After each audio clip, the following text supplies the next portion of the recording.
Hello Sim Gamers, we are back with part 3 of our trip from Happy Bay to Mount Malific, actually. With a hold partially full of missions and stuff. When we woke up this morning, we had land ho for the first time, basically.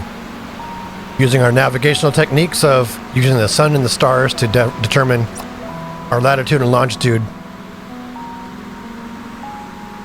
What I should do on here is really quickly plot our approximate course and our readings to the best of our ability for where we've made it so far until we got into range of visual contact with Mount Malific, meaning we can now use the navigational skill of pilotage instead of navigation by sun and stars. We are running quite a close hauled configuration, which means it's going to be slow sailing for a little while. In fact, I may divert off just to get a touch more speed.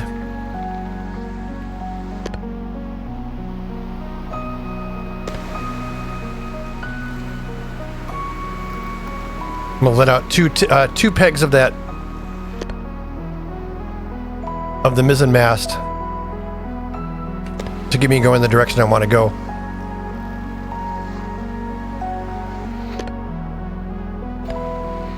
So for those keeping metrics or interested, I've actually been playing I've been playing this game for 2 hours and 10 minutes as of this point.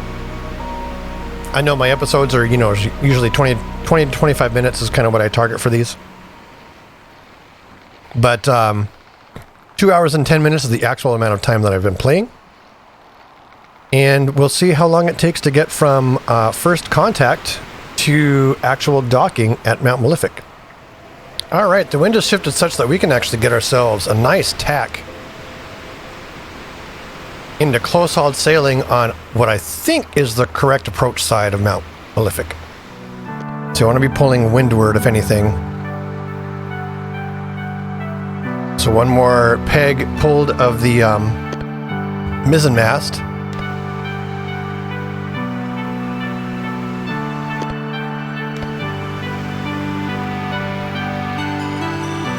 And then we're actually working on getting ourselves set up for nighttime here. And I'll keep on sailing for now until it gets too dark. At which time we'll go ahead and just withdraw all of our sheets, because I can see that we are getting quite close, actually. Like, we're getting visibly closer and closer as we continue sailing, and that's going to be a difficult thing to navigate at night. Especially since we're going to be fatigued and all that good stuff. So, let's drink some water, get ourselves ready. All right, I think now is as good a time as any to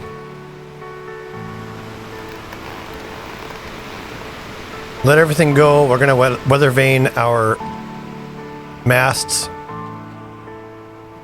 We'll go ahead and withdraw all the sails. I don't know if I'm close enough to land to anchor or not.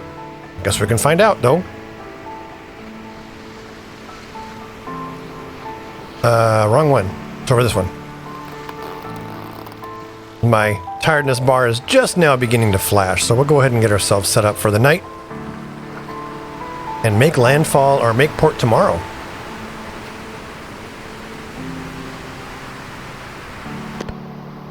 There we go. To the anchor.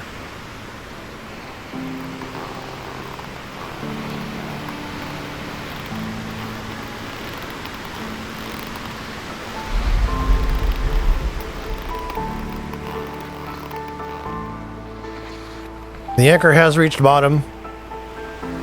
Off to bed.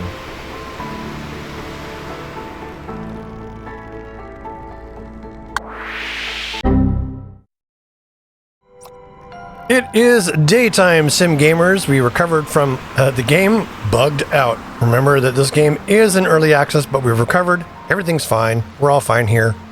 I did have to Alt F4 But we're ready to get underway again. So,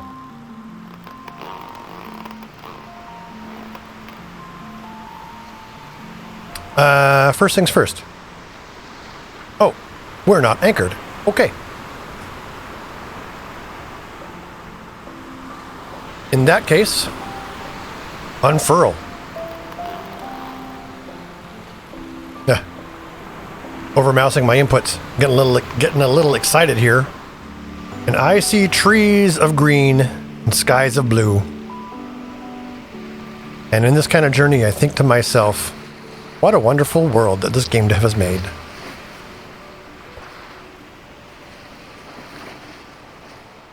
So we are definitely landing today. The question is precisely where. I don't have a scope. So I'll have to find the dock. This episode's comment comes from Plombo number 5 regarding the chrono compass. I wouldn't bother with the chrono compass. I've used it on a few playthroughs and I have found that the combination of the sun compass and the chronometer are more reliable. The main benefits of the chrono compass is that you have all your noontime measurements rolled into a single inventory item. However, it is very expensive, and I agree. The chronometer and the sun compass will do just fine for quite a while.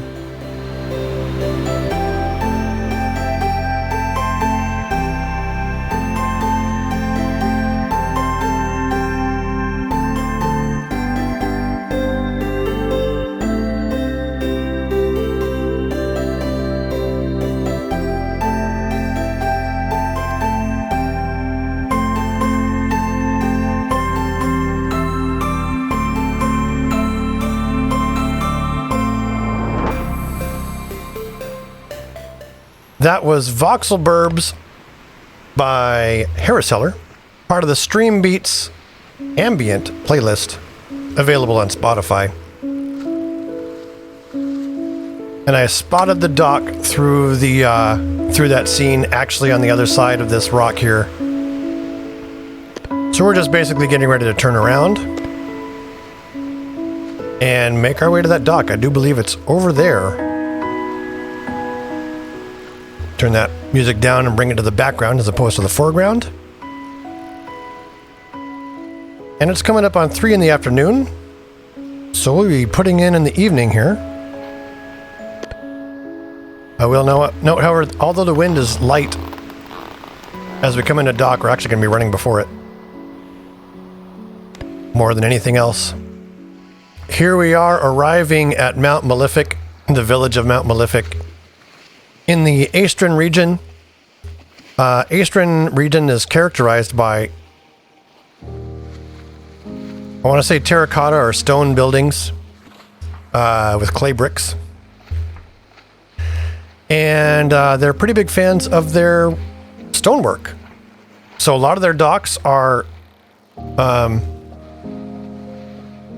stone keys. We need to start.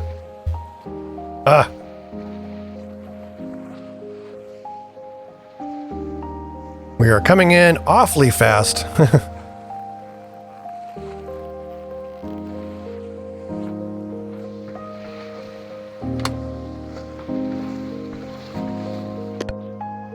Whoop. Let go.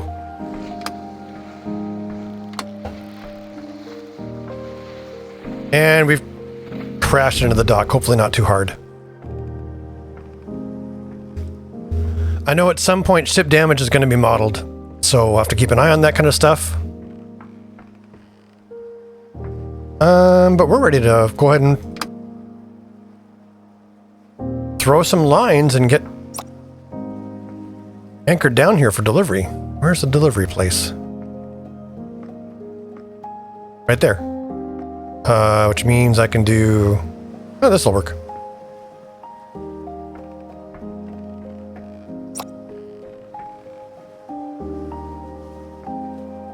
Navigation challenge completed.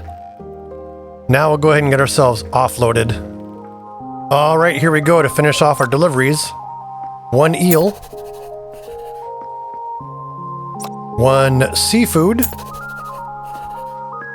Some water. And some coconuts. So day 60, we set out with some missions. 1, 2, 3, 4, 5, 6 days to get here. A total of almost exactly 3 hours of gameplay. We are continuing where we left off. I went into town and bought some supplies. Namely, another cask of water.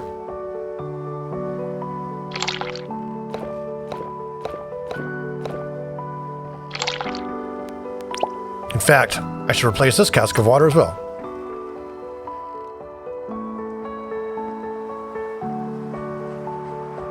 Now that I think about it, having 3 casks of water is perfectly fine. It's 1 plus 2 backup. We've demonstrated that's plenty for any trip we're going to make. So we'll sell that. I have a little extra food in my pockets. I picked up and ate some bread. I got some cheese. And what we're doing today is just a quick resupply. Obviously, we are not at any main port. The main port is Fort Aestrin. And if we want to go there, this is our opportunity to, oh wait.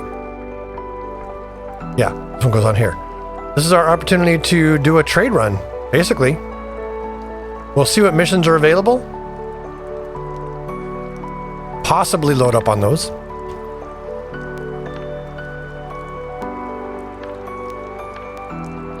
See, of all these things, we're getting very little. 45 Aestrin crowns, right? 101 Aestrin crowns, 45 Aestrin crowns. Sausages, cheese, fish. So I think it's actually time, now that we're here, to see what goods, if any, we can move to profit with. The question is, does Mount Malific produce anything that Fort Aestrin wants? And so far the answer is, oh wait, hang on.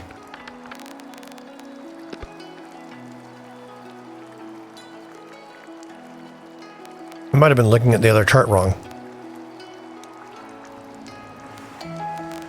I may have been looking at the other chart back in the Emerald Archipelago way wrong. I bet someone in the comments is like, you idiot! We're here at Mount Malific. We want to get to Fort Aestrin. So, profit 22 per 24 for North Fish. 29 for sausages. 31 for pork. Gems is obviously a lot, but those are massively expensive to buy. Looks like pork was the way to go at 31 units per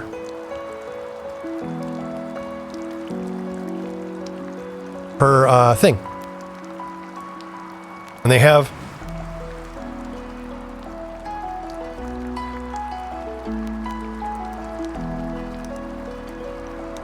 so we're getting standard crates of these. I'm going to load up 8 at a time. The problem is the profit margin's gone down now. I'm going to get a receipt for that and see what else I can find because, right, pork is now down to 19 per unit. And sausages are still at 30 per unit. Anything more than sausages? Ooh, grain's 41. How did I miss that?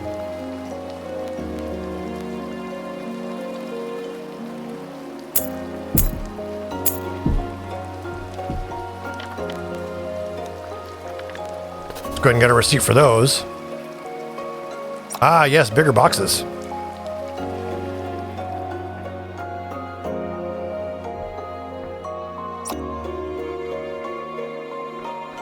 We'll load up the grain.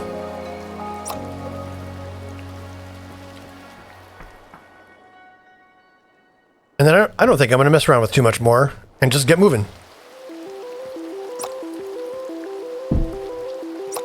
Yeah, should be an easy trip to Fort Aestrin. Just a little rainy. Okay.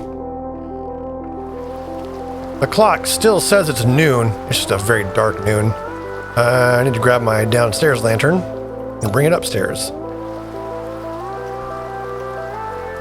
Okay, what's the wind doing for us? Yes. Crank the wheel to port. Unmoor the mooring lines.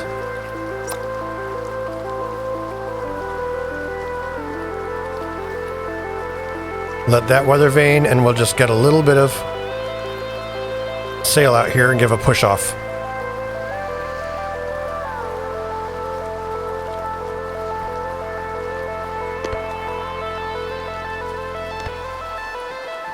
And we're going to Fort Aestrin, which is northwest.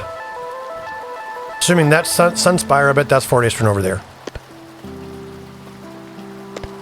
And this is all going to be broad beam sailing along the way, it looks like.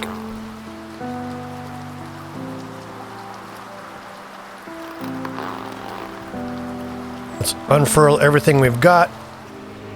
All right, some gamers, given how close we are to Fort Aestrin, at least how close I reasonably think we are, I am buttoning up the ship for the night. I'm not going to bother with the anchor. We'll just let it drift. And then we'll finish this trip tomorrow morning. A lovely day to do some sailing, don't you think? Winds are great.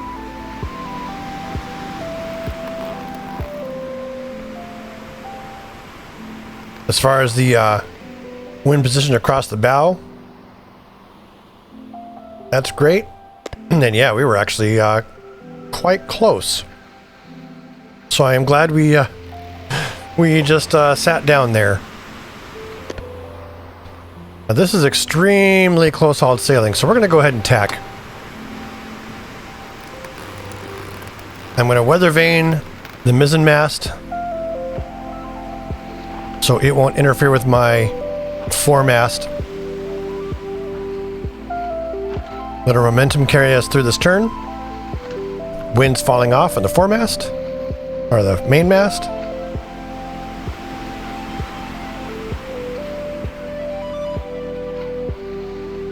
Wind position begins to change, applies pressure to the mainmast.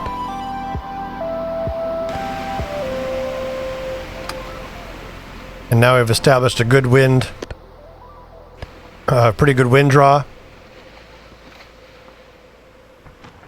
And can re-engage the mizzenmast. There is Fort Aestrin, the port city over there. I assume this lack of textures is something that's an early access thing that's being worked on.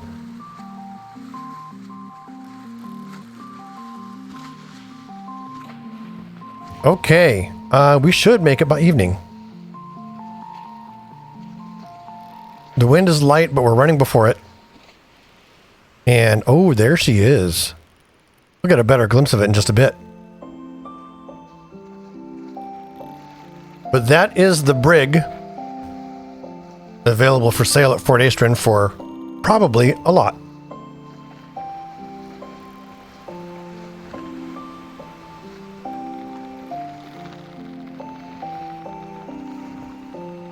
Let's not make the mistake of getting too close to these rocks and sandbars and stuff.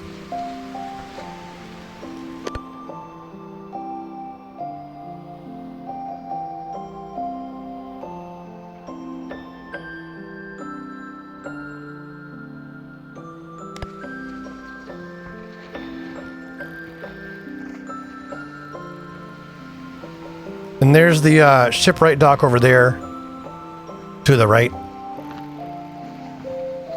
So we're essentially going to pull in front of this, in front of the brig, I guess.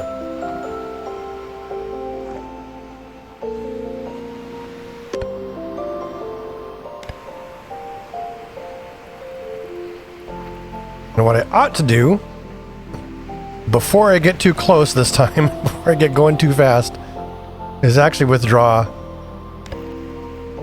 my mizzenmast sail. And we'll go ahead and secure it for parking here.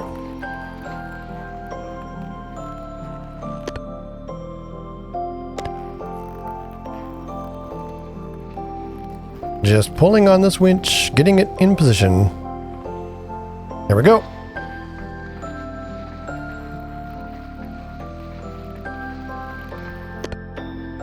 Let's grab this sheet winch and we'll keep ourselves sailing forward here with this light wind that we got. I'm going to helm over near the brig. And probably do as steep a port turn as I reasonably can to come about.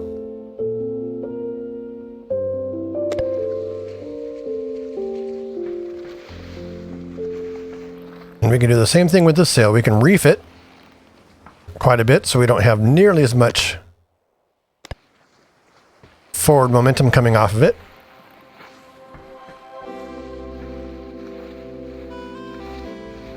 And as the song Riverside Cottage comes on deck from Harris Heller,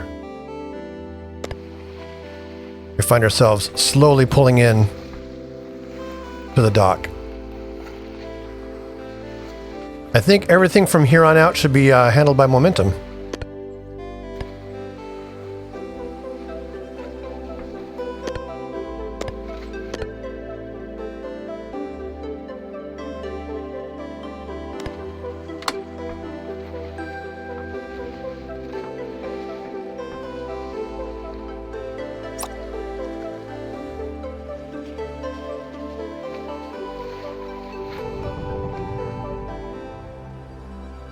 And we've arrived. Let's go ahead and get ourselves tied down here.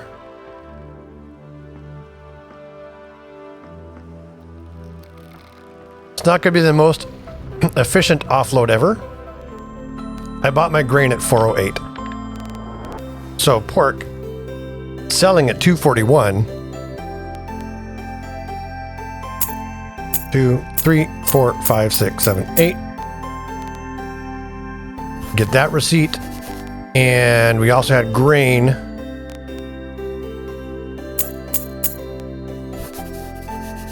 Okay, let's see how that trade actually did at the end of the day. We bought grain, 3 grain at 408, minus 1240, 1224 total, 1271. So we made hardly anything off that grain.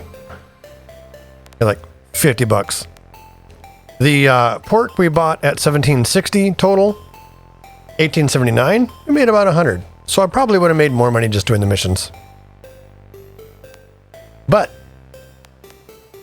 I'm curious how the Aestrin crowns stack up against gold lions. 80 to 1.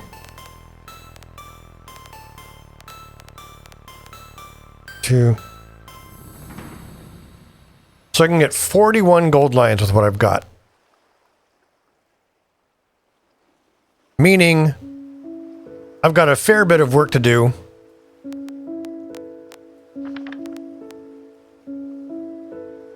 My Aestrin reputation is good.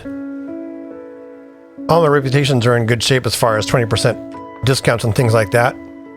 So with that, we're going to call this episode to a close. There's my sandbuck in the dark, parked right next to the brig. One thing we'll check before closing the episode is, what does the brig actually cost to buy? Sandbook was 88. This is 110 gold lions. And there you have it, Sim Gamers. Once again, this has been Sailwind, and I've been Sim Gamer. Until next time.